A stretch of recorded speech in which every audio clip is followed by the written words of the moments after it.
guys, ayan, good afternoon. So ngayon lang ako nakapag-vlog, pasensya na. Pero andito tayo sa bahay namin. No, nakita nyo yung kalat-kalat, diba? So today is actually hapon na kami pumunta dito kasi busy din kami kanina ganang umaga meron kami mga ginawa. And then today, ngayong hapon, pupunta kami dito kasi lilinisin namin tong sofa. Kasi diba basta na lang namin nilagay dito kasi nga, diba? Tinransfer lang naman namin yung mga gamit. So ngayon, gagawin namin, i-arrange namin. Kasi pag pupunta kami dito, pupunta kasi kami lagi dito, at least maayos na siya. Yung floor, ganyan. Lilinisin natin. And then, pati yung CR, lilinisin din natin kung makakaya pa natin ngayong oras na to. And kayo nag-snack kami kanina kasi anong oras na actually 4 na ata. So yan yung kabuuan. Ang daming kalat, yung mga nakaboxes. Yun yung natin ngayon. Naman dito guys. Diyan sa labas. So dahil wala tayong tubig, bigla na rin tubig dyan sa kabilang bahay. Wala pa kasi tao. Kaya hindi pa kami makabili. Pero baka mamaya may tao na. So, samahan nyo kaming maglinis. Maglinis tayo guys. So, pwesto ko kayo. Hanapan ko kayo ng pwesto na makikita yung kabuuan ng aming kabahayan. Ayan.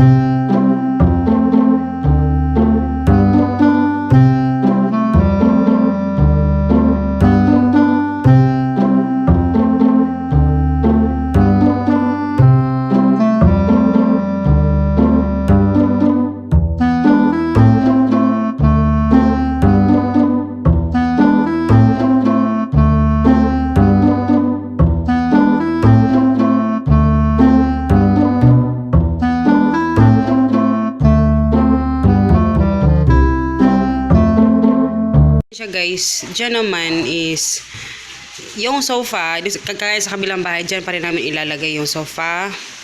And then yan, tatanggalin natin itong so yun yung pang magiging itsura niya. Yung kusina, ayan, lilinisin din natin yung kusina natin. And pag naman guys, ipaprocess na namin yung ipagpapatuloy namin yung kuryente. So pag naanuhin naman po ng kuryente, pwede namin ito matulog-tulugan. And kasi yung tubig, pwede naman bumili lang din sa kabila for the meantime na hindi pa mapapaano ng tubig. Ayun, inunti-unti lang namin na anuhin. Tapos bigyan nyo kami ng advice or ng mga ideas, kasi alam ko marami din sa inyong may mga ideas din. Kasi gusto namin itong pinturahan.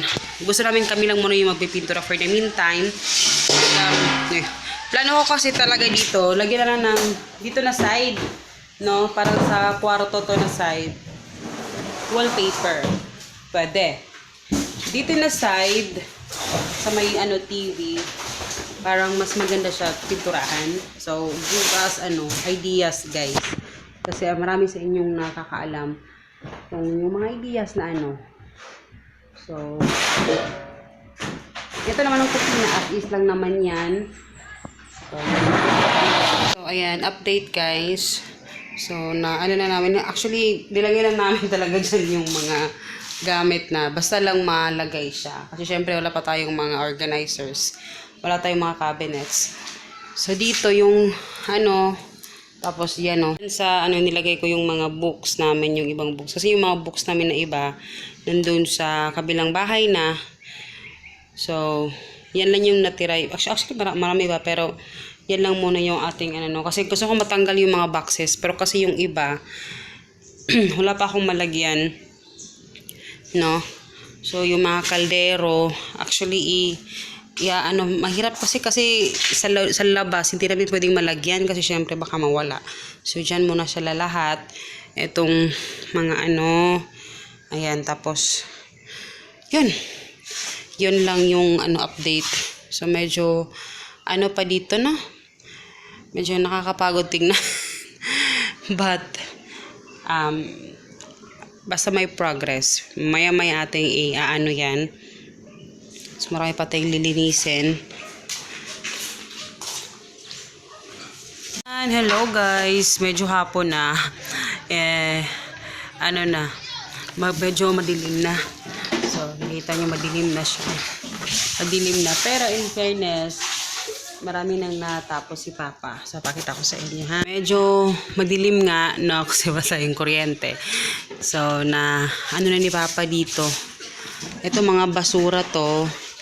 Tapos, yung CR, linis-linis na konti. Yung kusina na lang yung hindi pa nalinis. Pero so far, ayan, medyo na siya. Maaliwalas na tingnan. And, yun, plano naming pinturahan dito na side, guys. Ito kasi yung door namin. So, dito pipinturahan natin. Ayan, para naman maaliwalas tingnan. And then, yun. So, medyo mataas kasi yung ceiling talaga. So, pag kisame, ayan, tingnan natin kung ano yung mangyayari. So, yun yung kusina. So, yan. Malaki-laki din naman to. Pati sa labas, malaki din naman yung space. So, si Hagrid andun sa basketball court. Kasi, yung bahay namin, lang sa basketball court talaga. Nakikita ko lang sila dito. So, ayan. So, ayan guys. Dito sa labas, medyo, ayan, ito pa yung ating paproblemahin. So, ayan.